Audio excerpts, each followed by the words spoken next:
Welcome to Manju cooking wonders. నేను మీ మంజు. ఈరోజు వీడియోలో మీకు కాలీఫ్లవర్తో ఒక మంచి రైస్ రెసిపీ చూపిస్తాను.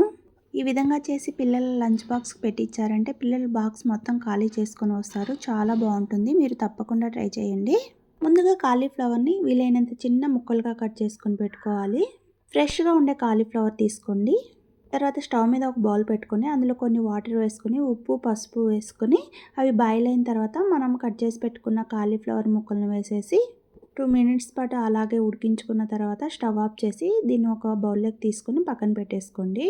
కాలీఫ్లవర్కి ఎక్కువగా పురుగులు అవి ఉంటాయి కదా, ఇలా చేసి పెట్టుకుంటే కాలీఫ్లవర్ మంచిగా క్లీన్ అవుతుంది. తర్వాత స్టవ్ మీద ప్యాన్ పెట్టేసుకొని అందులో 2 స్పూన్స్ ఆయిల్ వేసుకున్న తర్వాత ఇందులో 1 టీ స్పూన్ జీలకర్ర వేసుకొని అవి కాస్త వేగిన తర్వాత పచ్చిమిర్చి ఆనియన్ ముక్కలు వేసుకొని ఇవి వేయించుకోవాలి.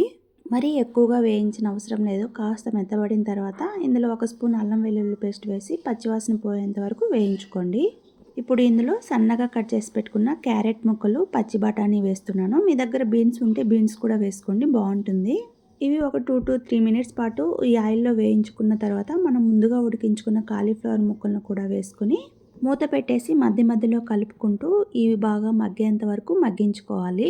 ఇవి మగ్గడానికి ఎక్కువ టైం పట్టదండి. ఈ 3 కూడా తొందరగానే మగ్గిపోతాయి.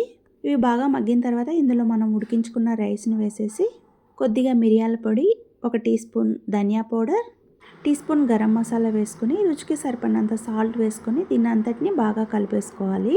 ఈరోజు మా పిల్లల లంచ్ బాక్స్కు ఈ కాలీఫ్లవర్ రైసే పెట్టించానండి.